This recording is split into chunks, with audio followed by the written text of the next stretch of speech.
একজন শিক্ষক বলতেন, জীবনে যাই কিছু করো না কেন, নিজেকে খুশি রাখার কারণ অন্য কারো মাঝে খোঁজার চেষ্টা করো না।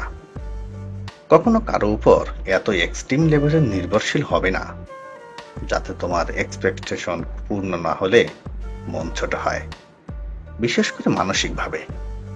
তোমার মন খারাপ, তুমি হেমন্তর গান শোনো, নিজেকে এক কাপ কফি বানিয়ে দাও, বিকেলবেলা মিষ্টি রোদে আপন মনে নিজের সাথে কথা বলো, পছন্দের লেখকের বই পড়ো।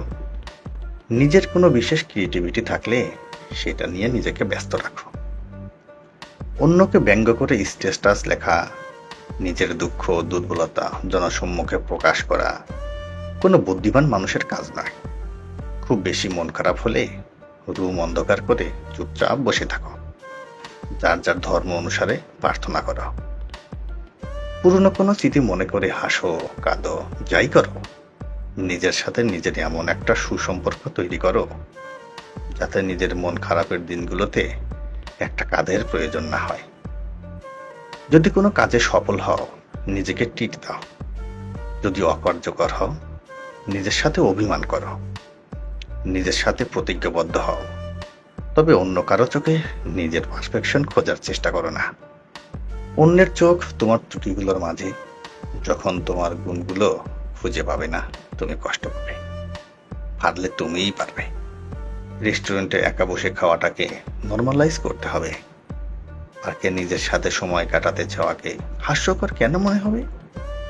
যদি সম্ভব হয়, ফাইন্যান্সিয়ালিও নিজেকে প্রতিষ্ঠিত করতে হবে, যাতে তীব্র মুড সুইংয়ে নিজেকে একটা চকলেট উপহার দিতে পারো, নিজের জন্মদিনে নিজেকে গিফট দিতে পারো, অথবা পাড়ার সুবিধা বঞ্চিত শিশুদের নিয়ে জন্মদিনের আনন্দ ভাগাভাগি করো।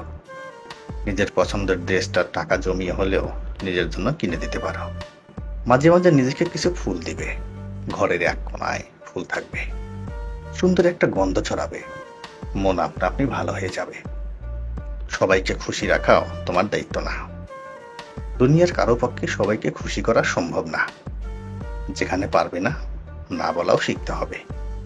আমার বাবা মা আমাকে অ্যাপ্রিসিয়েট করে না, আমার বন্ধু আমাকে সময় দেয় না, আমার কাছের প্রিয়জন আমার সাথে ঠিকমতো কথা বলে না, আমার জন্য সময় নেই, এসব উপদ্রব সৃষ্টি করবে না। আমাদের ভাষায় যেটা অ্যাটেনশন, অন্যের জন্য এই চাওয়াগুলো অযথা টেনশন মাত্র। কেন নিজেকে অন্যের বিরক্তির কারণ বানাবে? একটা সুন্দর ব্যক্তিত্ব থাকার জন্য খুব কঠিন হওয়ার দরকার নেই। শুধু নিজেকে অতটুকু ভালোবাসলেই হবে যাতে অন্যের চোখে নিজের জন্য ভালোবাসা খোঁজার প্রয়োজন না হয়। বর্তমান এই চতুর্থ শিল্প বিপ্লবের যুগে মানুষের মন প্লাস্টিকের মতোই, কখন জানি রূপ বদলায় কারণে অকারণে। তাই মনে হয় নিজের মধ্যে নিজেকে সীমাবদ্ধ রাখা তুলনামূলক ভালো।